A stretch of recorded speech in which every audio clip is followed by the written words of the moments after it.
வணக்கம் நண்பர்களே, எல்லாரும் எப்படி இருக்கீங்க? இன்னைக்குள்ள கதைக்கு போகலாமா? தாலி கிட்டேவள் மறுநாள் காணாமல் போனாள். Episode 5 final. இனி உன்னை விட்டு ஒரு நிமிஷம் கூட பிரிய மாட்டேன். நீ உயிரோட தான் இருக்கியா? லட்சுமியின் அந்த வார்த்தையை கேட்டதும் அரவிந்தும் மாயாவும் அதிர்ச்சி நின்றார்கள்.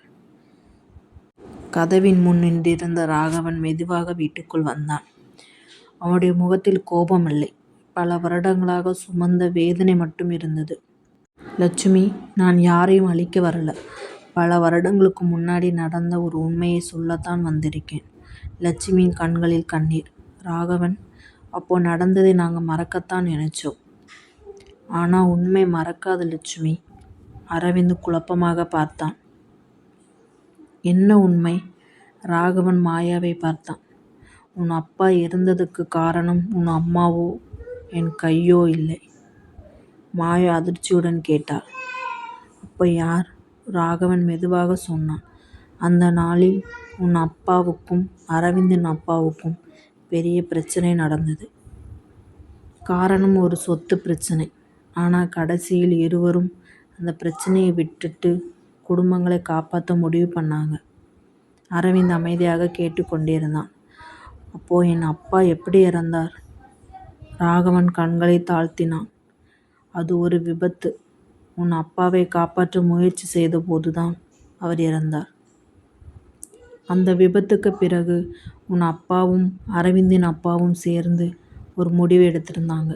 மாயா கேட்டாள். என்ன முடிவு? லட்சுமி கண்ணீருடன் சொன்னார். நீங்களும் அரவிந்தும் பெரியவர்களான பிறகு ஒருவரை ஒருவர் விரும்பினால் மட்டுமே திருமணம் செய்ய வேண்டும் என்று. மாயா அதிர்ச்சி அடைந்தாள்.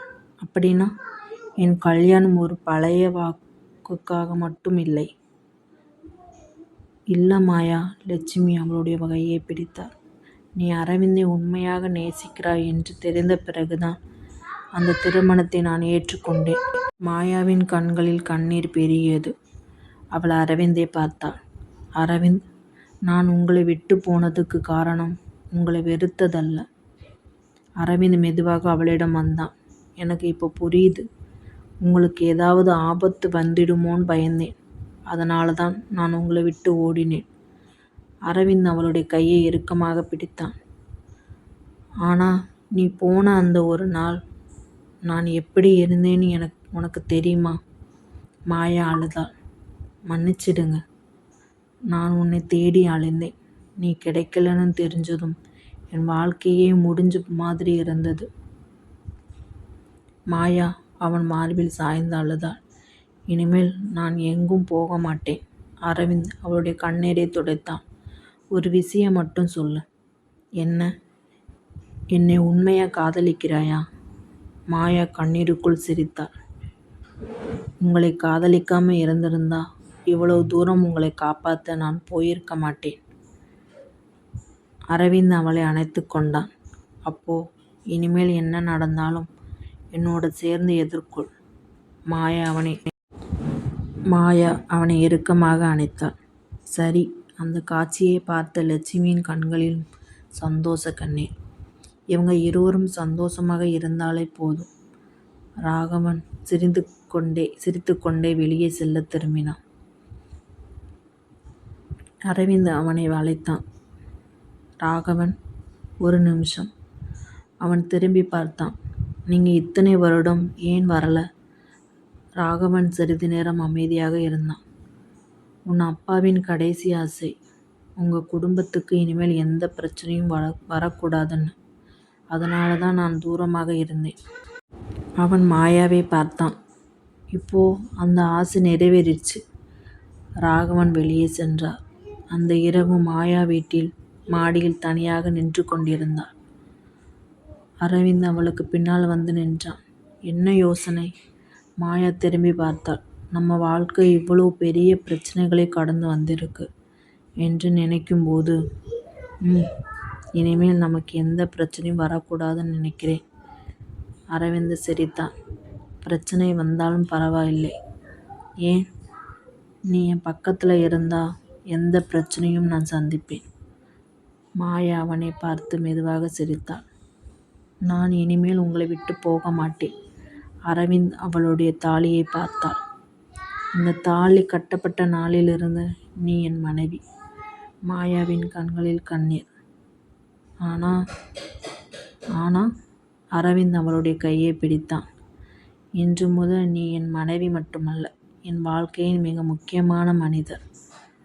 மாயா அவன் தோளில் சாய்ந்தாள். அரவிந்த், அந்த நாள் நான் காணாமல் போனதுக்கு ஒரு காரணம் இருந்தது. இப்போ அது முடிஞ்சிடுச்சு. ஆமா. அப்போ இனிமேல், மாயா சிரித்துக்கொண்டே சொன்னாள், இனிமேல் எங்கே போனாலும் உங்களுடையதான். அரவிந்த் அவளை அணைத்து கொண்டான்.